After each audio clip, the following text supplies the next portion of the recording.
আসসালামু আলাইকুম বন্ধুরা, কেমন আছেন? আশা করি আল্লাহর রহমতে ভালো আছেন। আমিও আপনাদের দোয়ায় ভালো আছি। আজ আমি আপনাদের সামনে এমন একটি ডেজার্ট আইটেম নিয়ে হাজির হয়েছি যেটি মুখে দেওয়া মাত্র মিলিয়ে যাবে। দেখতে অনেকটা কেকের মতো, কিন্তু কেক নয়। আর এর ফ্লেভার আর টেস্ট একেবারে অন্যরকম। আমি একটা শর্ট ভিডিওর মাধ্যমে এটি দেখিয়েছিলাম, কিন্তু শর্ট ভিডিওতে সমস্ত কিছু দেখানো সম্ভব না, যার জন্য আজ আমি আবার বিস্তারিত নিয়ে আপনাদের সামনে হাজির হলাম। যদি আমার এই আইটেমটি ভালো লেগে থাকে তাহলে পাশে থাকবেন এবং পুরো ভিডিওটি মনোযোগের সাথে দেখবেন। যাদের ঘরে ওভেন নেই তারা কিন্তু চুলাতেও এটি করতে পারবে, তবে সেক্ষেত্রে উপরে কালারটা এতটা পারফেক্ট আসে না। আমার কাছে যেহেতু ওভেন আছে, আমি ওভেনের মাধ্যমে করে দেখিয়েছি। ওভেনে করলে সবচেয়ে বেশি ভালো লাগে।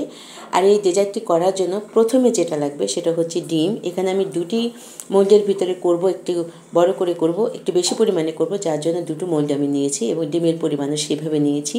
এখানে আমি 12টি ডিম ইউজ করেছি। প্রথমে ডিমগুলো সম্পূর্ণ ভেঙে নেব, সবগুলো ডিম। একটা হ্যান্ড সুইপের মাধ্যমে একটু সময় বিট করার পর এখানে দিয়ে দিলাম চিনি দিয়েছি আমি 1.5 কাপ। মিষ্টিটা আপনারা আপনাদের পরিমাণ মতো দিবেন, কে কতটা খেতে চান। আমি একটু হালকা মিষ্টি রেখেছি। এবার হ্যান্ড হুইপসের মাধ্যমে আবার 2-3 মিনিট বিট করে নেব। এবার দিয়ে দেবো হচ্ছে গুঁড়ো দুধ দিয়েছি এখানে আমি 1/2 কাপ।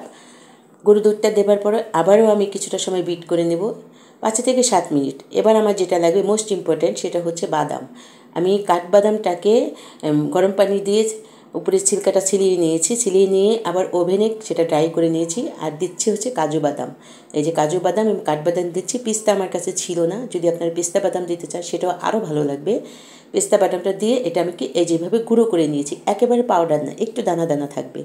এবার আমি যে ডিম চিনি যে মিশ্রণটা করেছিলাম তার ভিতরে আমি সমস্ত বাদামের মিশ্রণটা দিয়ে আবার ভালো করে একটু হ্যান্ড হুইপ দিয়ে এই যে এইভাবে একটু বিট করে নেব।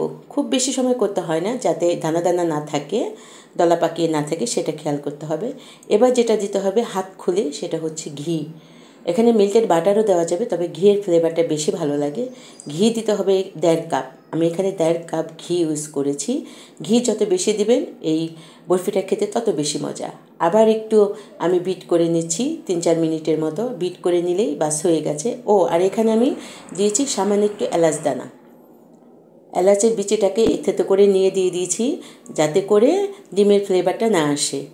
এবার আমার ওভেনটাকে আমি আগে ফ্রি হিট করে নিয়েছিলাম 10 মিনিট, 170 ডিগ্রি সেলসিয়াস তাপমাত্রায় 35 মিনিট এটা আমি বেক হতে দেব।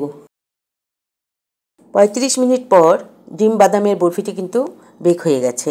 এই যে দেখুন, ডিমের পুডিং বা ডিমের বরফি বা ডিম বাদামের বরফি, ডিম বাদামের যাই বলেন না কেন, আমার কিন্তু হয়ে গেছে। দেখুন কি অপূর্ব কালার উপর থেকে হয়েছে।